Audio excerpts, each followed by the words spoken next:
3 Birmans à la conquête de la plus haute montagne présumée d'Asie du Sud-Est. 2 semaines de périple dans la jungle, une ascension exposée aux avalanches, des pics verglacés en série.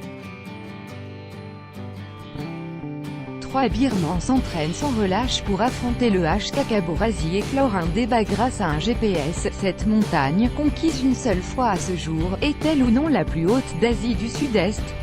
Où cet honneur revient-il à son voisin, le Gamlang Rasi, également situé en Birmanie? Kakaborazii culminerait, selon l'estimation la plus élevée, à 5881 mètres quand le Gamlang Rasi est annoncé autour de 5870 mètres. Mais rien n'est moins sûr et le débat dure depuis des dizaines d'années, certaines estimations plaçant même le Kakaborazii sous les 5800 mètres. Gravir cette montagne située dans l'extrême nord de la Birmanie, tout près de la frontière avec la Chine et non loin de celle avec l'Inde, contraint les alpinistes à de terribles épreuves. Parcourir 240 km dans des forêts humides où serpents venimeux et sangsues sont légion et traverser un massif déchiqueté de roches et noires, avant de franchir des pics en dents de scie recouverts de neige et de glace. Le niveau de difficulté est extrême, souligne ZAW Zinkin, 32 ans, qui s'entraîne sur une falaise de calcaire dans l'état Karen, et de la Birmanie. Il y a un risque que nous ne revenions pas vivants, ajoute le grimpeur, interrogé par l'AFP. Ses 2 partenaires PYAFYO Ang 36 ans, et Ang Maint 32 ans, et lui-même aspire à entrer dans l'histoire comme la première équipe 100% birmane à avoir gravi cette montagne. Le trio n'attend désormais plus qu'une météo favorable pour débuter son expédition.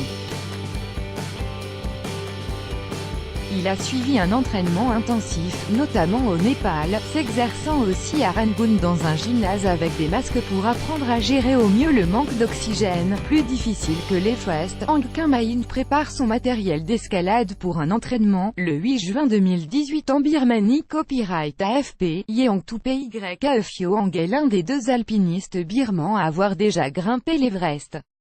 Mais, pour lui, l'isolement du Kakaborazii et le manque d'infrastructures rendent l'ascension de cette montagne beaucoup plus difficile. À 70 ans, vous pouvez encore faire l'ascension de l'Everest si vous avez de l'argent, dit-il.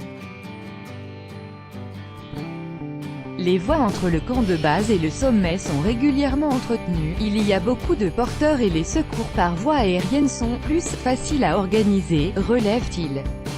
Le botaniste britannique Frank Kingdon Ward est le premier explorateur connu à avoir tenté l'ascension de cette montagne en 1936. Il avait renoncé à 4900 mètres d'altitude, bloqué par un mur de granit insurmontable. 60 ans plus tard et après plusieurs tentatives infructueuses, le japonais Takashi Ozaki et le birman Nimagi Yaltsen ont atteint le sommet. Ozaki, qui fut le premier à avoir vaincu l'Everest par la face nord dans les années 80, est mort lors d'une autre expédition sur le toit du monde en 2011. Il avait décrit le Kakaborazii comme l'une des montagnes les plus difficiles et les plus dangereuses. 2 tentatives pour la gravir ont échoué en 2014. La première s'est terminée tragiquement, une équipe de grimpeurs birmans n'a jamais été retrouvée et l'hélicoptère tentant de les secourir s'est écrasé, tuant l'un des 2 pilotes. Lors de la seconde, les provisions ont manqué et les conditions météorologiques se sont dégradées.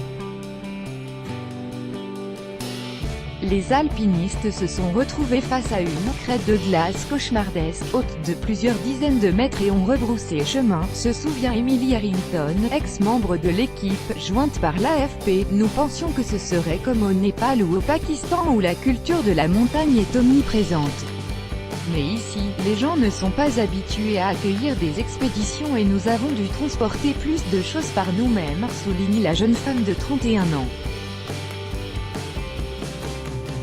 Les alpinistes birmans seront, eux, secondés par une équipe de 5 membres et quelques 70 porteurs pour cette expédition censée durer environ 2 mois.